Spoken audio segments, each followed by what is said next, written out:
د دنیا خوندونه غمونه لري، دلته ډیر بارونه دي. د دنیا څیره تروه ده، مزاج یې ګډ وډ دی. دلته انسان پرله پسې له پیښو او دردونو سره مخ کیږي.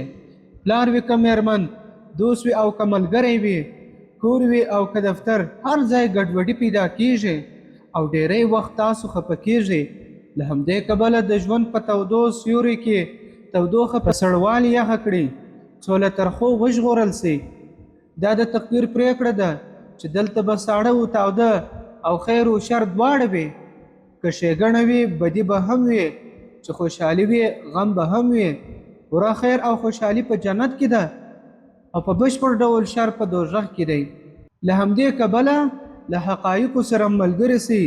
ژوند په خوب و خیال کې مه تېروئ، په نظریاتو پسې مه ځئ. دنیا چې څرنګه ده همغسې یې ومنئ. ځان په هغې کې له اوسېدلو او چلند سره بلد کړئ. دلته هیڅوک په بشپړ ډول نه دوست دی او نه هره خبره پوره ده، ځکه کمال د دنیا صفت نه دی. داسې مه کوئ چې وغواړئ میرمن مو په هر ډول ستاسو خوښه وي. په یو حدیث کې دی یو مؤمن د نارینه او ښځه بد نه بولي، که له یوه عادت بد کیږي نو بل اړخ به یې ښه وي.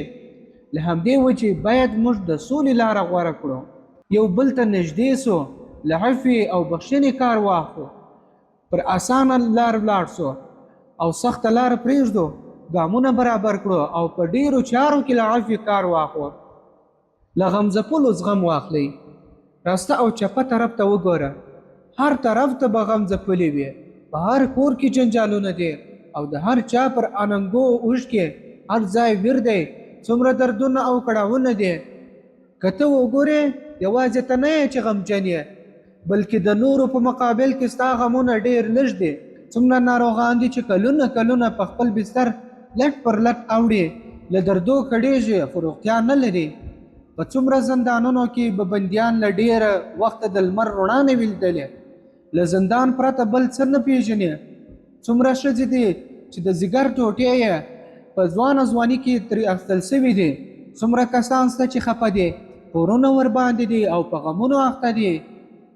ته د هغو په وسیله ډاډ ترلاسه کړه او په یقیني ډول پوه سه چې دنیا د مؤمن لپاره زندان دی، د غمونو او آفتونو ځای دی. دلته پر ډیرو کسانو سهار په ماڼیو کې ماښام سي، دلته پر ډیرو خلکو په ماڼیو کې سهار په داسې ډول ماښام سي چې پړ مخې پروت وي.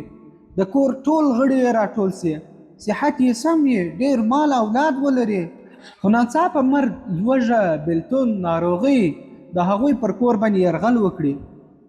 وتبین لکم کیف فعلنا بهم وضربنا لکم الامثال. سورة ابراهیم 45 نمبر آیت. او تاسو ته څرګنده سوه چې موږ په دوی څه وکړل او تاسو ته مو مثالونه بیان کړل.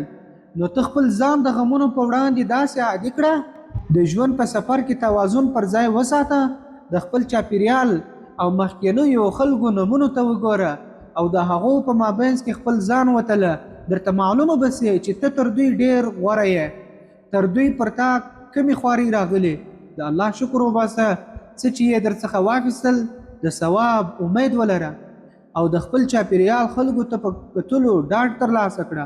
په دې لړ کې د الله رسول تر ټولو غوره نمونه ده. د ده پر سر د اوښ پیروان وغورځول سوه، پښې زخمي سوې، پر مخ یې ټپونه راغلل او په دره کې بند سوه. ان د ونو د پاڼو خوړلو ته مجبوره سوه. له خپل ټاټوبې مکې مدینې ته وشړل سوه. د احد په غزا کې د مخ 4 غاښونه مات سول. د ده پر پاکه میرمن تورونه ولګېدل. ډېری ملګري یې په شهادت ورسېدل. زامن او لوڼې یې په ژوند کې وفات سول. د لوړې پر نس ډبرې وتړلې.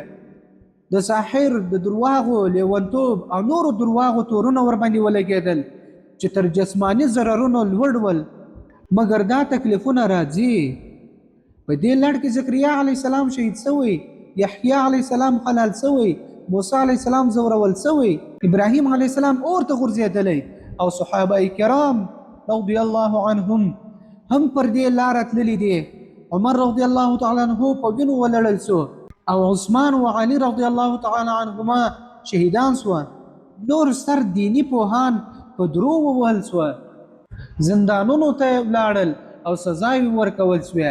الله پاک فرمایي تاسو فکر کوئ چې جنت ته به ولاړ شئ او د هغو کسانو مثال به نه وي درته راغلی چې تر تاسو وړاندې تیر سوي، پر دوی تکلیفونه او سختۍ راغلي او ځورېدل ان رسول او هغو کسانو چې له ده سره یې ایمان راوړی و. ویې ویل د الله نصرت به څه وخت وي؟ خبردار بېشکه د الله نصرت نږدې دی. نو باید انسان د دې مشکلاتو سره د دنیاوي ژوند سره ځان عادت کړي. دا دنیا د په دې کې به هم خوشحالي وي او هم به غمونه به وي، دا دواړه راځي.